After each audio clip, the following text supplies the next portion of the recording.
I am recording this very early in the morning, so trying to get that energy level up, heading to the dentist. I hate it. Starting with the D word today. Hate doing that.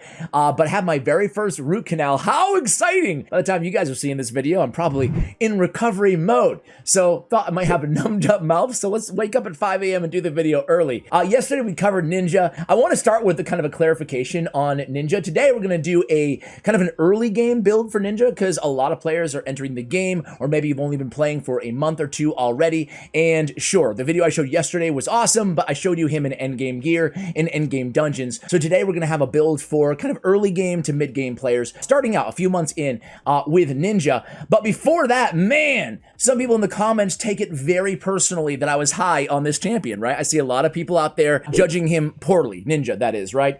Let me just be very, very upfront and blunt with you guys. So I see this YouTube channel as catering mainly to mid-game players, right? To not the end game players out there. I am not the smartest person when it comes to, really going deep diving into things like speed tuning. I leave that to the pros here. I'm all about trying to take that information and maybe use it or apply it to a broader player base. And that's kind of my thing, right? I love watching more end game channels, and I am an end game player myself. However, with that said, again, I think that Ninja, just to kind of reiterate my point here, he's not, of course, end game players are probably not going to need Ninja, right? So end game players are going to be underwhelmed by this champion. But like I said about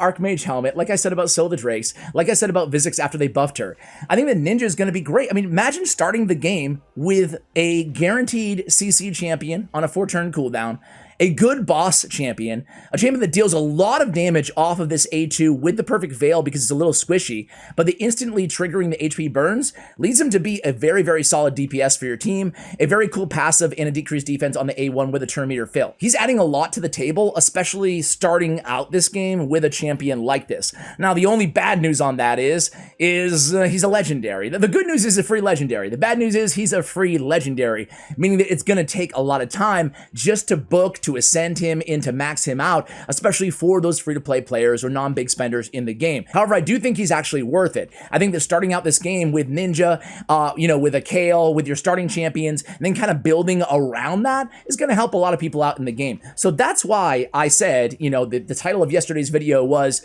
Ninja is the best thing since Syl, meaning that Syl was a champion that was accessible to a broad, player base, the majority of the player base. Anybody who plays the game long enough will eventually get her, and she's an effective champion that's going to help a lot of people out. Ninja is not as great as Syl, as I said, since Syl, not including Syl, because he doesn't have the revive, he doesn't have the CC plus the revive plus the heal, everything that she brings to the table. I think she's, one of the most important champions ever added to the game. But I think that Ninja, as a free champion, to most players, not end game, but to most players, dude, this guy's gonna be really, really solid. Again, caveat is the books, which kind of sucks, and the face. Caveat is the face. Dude, come on, man. I already mentioned it yesterday's video. I don't want to pile on, but what is up with this dude's face? It's weird. They forgot one arm and they forgot the face. Copy paste, boom. Just to go over his kit really quickly again, he does have decreased defense on the A1, which is nice against bosses, 60% land rate. And then on the A2, again, it hits pretty hard. 3 hits for a 3-turn HP burn. Perfect Veil on himself for 2 turns will mitigate damage he receives from AoE attacks by 15%. He also won't be able to be targeted by the clan boss specifically, and then will instantly activate any HP burn debuffs, including HP burn debuffs placed by this skill. It's just going to add up to a ton of damage off of this A2. And then A3 deals decent damage, but mainly it's a crowd control ability. So for new players out there, this freeze is really going to help you guys out in terms of, controlling the enemy team.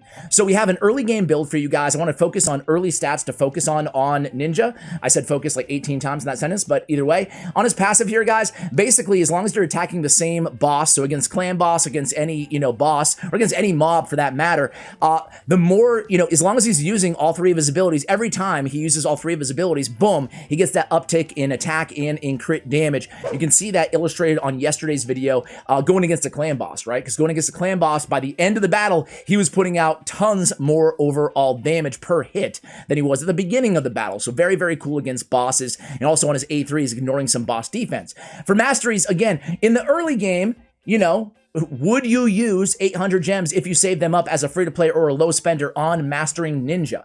I would probably focus on, it depends on if you have the legendary books, right? So if you have the legendary books to book him up, I would go for it. I would go for the 800 gems early on. This is just me. Everybody makes their own decision yourselves, right? And we have a video coming up, the best and the worst ways to spend gems inside this game, meaning the best offers and the worst offers in the game. So you're not going to want to miss that one because important stuff there, right? I would prioritize picking up a little bit of accuracy, at least go pinpoint accuracy, at least go charge focus, go down to swarm smite.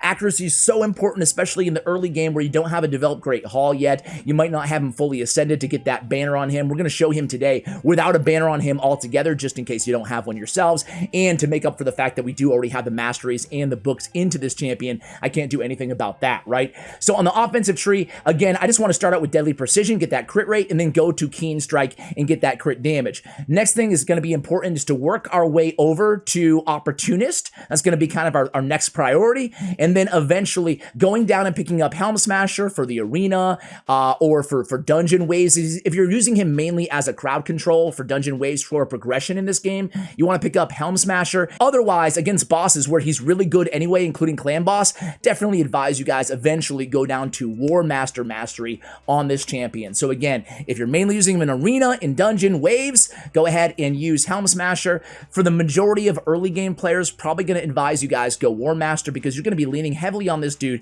for Clan Boss, okay? So how do I have him equipped in today's video? A little bit different than yesterday's video. Yesterday we have him in a Savage set. We focused all on offense. Now we're prioritizing a little bit more of his defense and his HP. We're sacrificing a little bit of crit rate, crit damage, and his accuracy is fine given, you know, the gear that we're using on him, honestly. So I made sure I picked all common and rare artifacts here.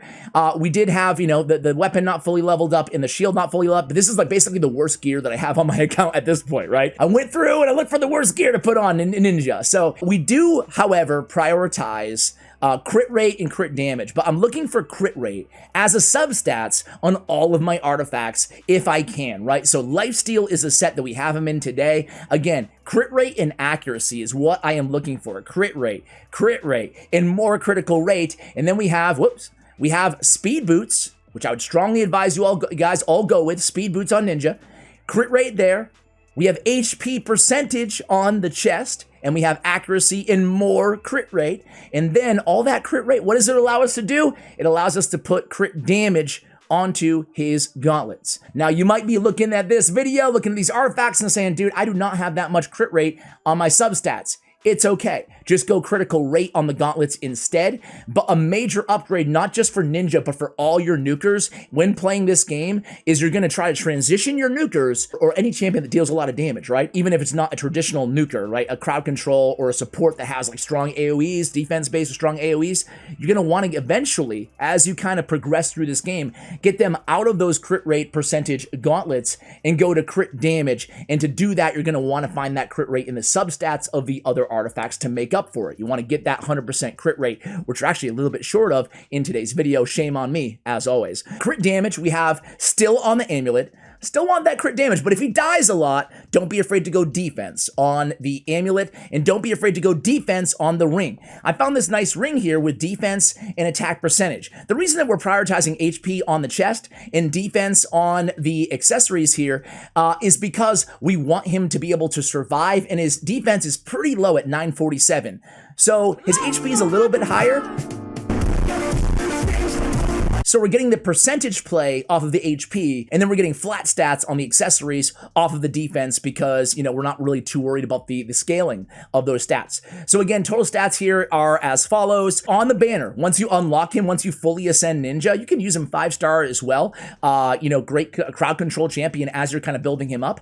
Definitely want to go accuracy for the vast majority of you guys on the banner, okay? So that's how we're going to be building him. I really like lifesteal gear, especially in the early and the mid game, game because it makes up for the fact that he's pretty squishy and he deals a lot of damage. Lifesteal heals by 30% of the damage dealt, so, well, we're getting those heals back every single time we deal a lot of damage with either of his abilities. So he's going to essentially be healing himself here on the team. This is especially great against bosses, particularly clan boss. In the arena, if you're just using him in the arena or you really want to optimize his damage, of course, in that case, go attack percentage on your chest, not HP, and don't worry about having HP and or defense on your artifacts, okay? That's how we're building him in today's video for the early game. So where can you use this dude? Well, the first thing you want to look at is, depending on where you are in progression in this game, look at the affinity of the, the boss that you're attacking, right? So he's going to perform really well against spirit affinity bosses, or spirit affinity dungeons as well, because he's magic, right?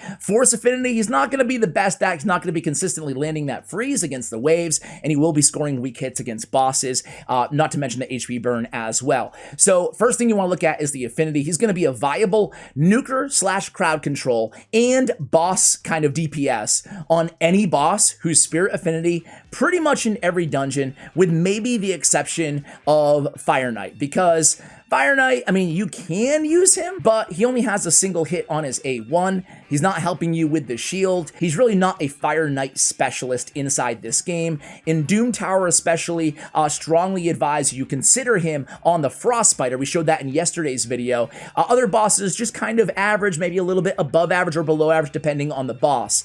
But the traditional dungeons, Dragon's Lair, Spider's Den, Ice Golem's Peak, all of the potion keeps or whatever, depending on affinity again, not force, I guess, he's going to be helpful to a lot of you guys. And in the arena, he's going to be great. So clan boss, amazing. All right, guys, so I have Apothecary, Reliquary Tender, Bellower, and Kale on this team. We do have 2 Void Rares in Bellower and in a Reliquary Tender. So if you don't have those champions, no worries. I think that you're definitely going to want a healer. Apothecary is really, really solid as a healer with a 2-turn Soothing Cool or whatever his A2 is called. So that's really solid. However, you might need a little bit extra, but odds are you probably have an epic option on your team if you don't have Reliquary Tender. Bellower is just there to help CC again, but look at Ninja. Holy Jesus. What is that? What the? Look at what he's doing right here, right? He's allowing us extra time to keep the rest of the party, all my allies, healed. Otherwise, he probably would have died there. So his crowd control is going to be very, very important. We also have Bellower in a stun set, I do believe. I hope he's not naked, but I think he's in a stun set right now. He wouldn't probably be putting out that sort of damage if he was naked. You can see Ninja, by the way, as well. He's going to keep himself healed. He's going to be under a perfect veil, again, mitigating that incoming damage. It's important to recognize, too, guys, that he's going to lead off with his A2, meaning that there's a new AI customizer inside the game. I'll show you it after this battle, but you can go in, especially if you're a new player, you're not familiar with it, you're going to want to go in and lead off with the A3, the freeze, if you guys are looking for that crowd control right at the top of your battle. Just depends on what you're looking for. So I'm going to show you him here and show you him in Spider as well. Give you guys some ideas at, the potential of this champion, and then we'll go ahead and call it a video. Oh, by the way, guys, I asked you what you thought of this champion, and feel free to go ahead and vote on the community tab poll as well. But here are the responses so far. We have, how do you rate Ninja? A great champion, 49% of you guys. Average champion, 41% of you guys. Bad champion, 10%. So 90% of you think he's average or great. That's pretty good. That's pretty resounding here. And it goes to show you, again, never look at in-game reviews. I personally think this champion is more than just a good champion for new players in the game. I think he's going to be a great champion for, mid-game, early, late-game players. Basically, as long as you're not like end-to-end game, even if you are end game, you might be able to find a use for him as time goes on. That A2 is very interesting, and people have a tendency, I feel, of undervaluing champions as soon as they're released in some cases. Sometimes they overvalue them. I wouldn't know anybody who does that. So anyway, guys, here we go. We're at the dragon, and you can already see that A2. Did you guys see it? Now, this is where his passive is going to kick in, right? This is where he's really going to shine. Now, this team is actually doing really well. Look at that A2. Look at all those HP burn ticks, man. Look at all that damage coming off the dragon. I didn't do the math, but it felt like around 200k damage. Not too bad on the 3-turn cooldown, and keep in mind that A3 is going to reduce the cooldown of the A2 as well. So, I mean, this guy's a good nuker. He can outdo... Whose video was I watching? It might have been... I don't know. Let me look. Somebody was using him, and he was out damaging consistently other like end game nukers, right? In worse gear in some cases. So, you know, just goes to show here. And again, I mean, look at this. Look at this. Kale doing his thing, 1.3 with all those poisons, but Ninja 1.6 million, and keep in mind, I don't have War Master Mastery on him, right? So he's leaving, you know, a couple 100,000 damage at least off the table against the dragon. It's more of a PvP build right now. I think it was Ali Al Plays who was he was out damaging Rotos and other champions there.